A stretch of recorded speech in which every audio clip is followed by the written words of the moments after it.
აქვთ. ნოემბერში წლიური ინფლაციის დონემ 3.8%-ს მიაღწია. საბაზო ინფლაცია კი 5%-ს აჭარბებს. ინფლაციის ზრდაზე ყველაზე დიდი გავლენა სურსათის და უალკოჰოლო სასმელების გაძვირებას აქვს. ფასები გაიზარდა სამედიცინო პროდუქციასა და მომსახურებაზეც. ლარის კურსის მერყეობისა და ქვეყანაში მიმდინარე პროცესების გათვალისწინებით კერძო სექტორის წარმომადგენლებს პოზიტიური მოლოდინები არ აქვთ. მარიამ ჭედლიშვილი მუშაობს თემაზე. მარიამ, რა გაძვირდა ნოემბერში ყველაზე მეტად წლიურ ჭრილში, რა თვალსაზრისით გვაქვს ფასების ზრდა და რა მოლოდინები უნდა გქონდეს წლის ბოლომდე?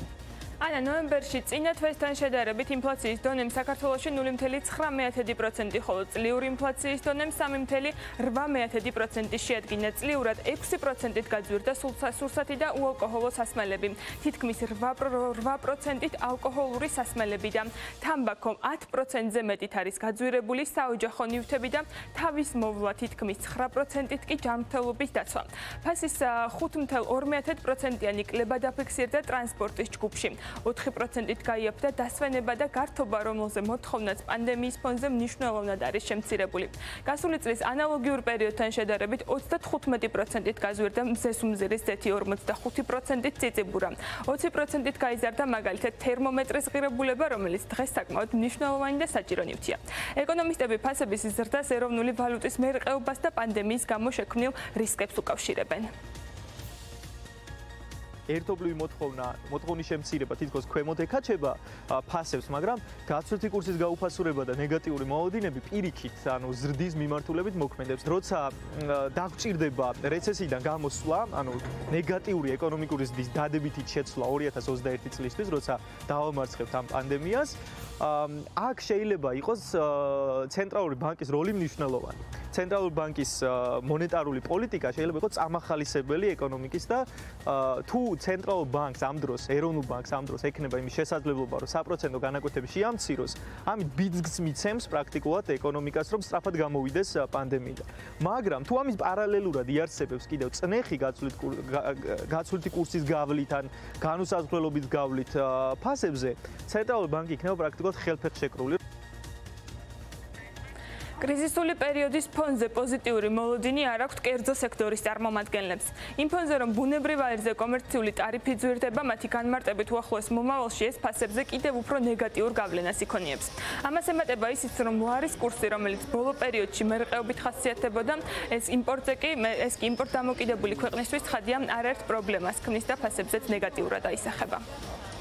სამწუხაროდ ზამთრის პერიოდში კიდევ უფრო მეტი ზეწოლა იქნება ლარზე, რადგანაც სულ დანარჩენზე რო არ ვილაპარაკოთ პროდუქტის იმპორტზე, ენერგომატარებლებზე მოთხოვნა იქნება გაზდილი. გასაკვირია, რომ გაზის ტარიფი აქამდე არ გაიზარდა, რადგანაც გაზის დისტრიბუციას აწარმოებს შესაბამის კომპანია, რომელიც ისევ იმპორტზე არის დამოკიდებული. ყველა ის პროდუქტი, რომელიც იწარმოება ქვეყანაში და ჭირდება გაზი, თავისთავად თვითღირებულება გაუძვირდება და იძულებული იქნებიან, რომ ეს გაითვალისწინონ და გაზარდონ ფასები პროდუქცია. კომერციული სექტორისთვის ბუნებრივი აირის ტარიფის დაანონსებულ ზრდას დღეს ეკონომიკისა და მდგრადი განვითარების მინისტრი გამოეხმაურა.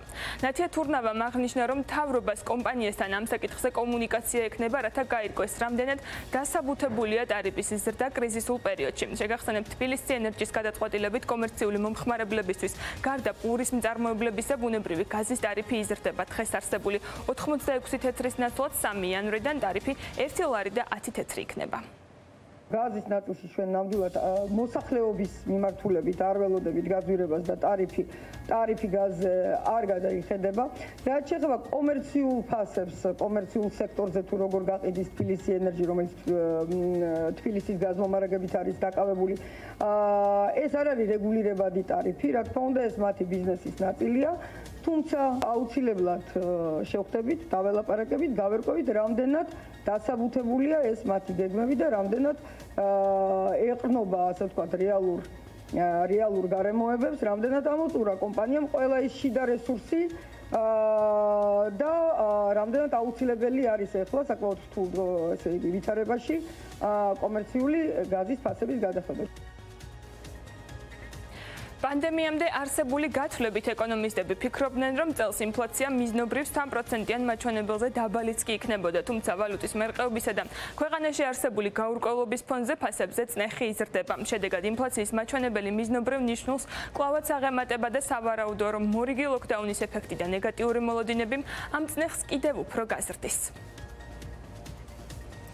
მადლობა მარიამ ჭედიშვილმა გაგვაცნო თუ როგორია ინფლაციური პროცესი საქართველოში. ნოემბერში ინფლაციამ 3.8% შეადგინა, საბაზო ინფლაცია კი 5%-ს აჭარბებს.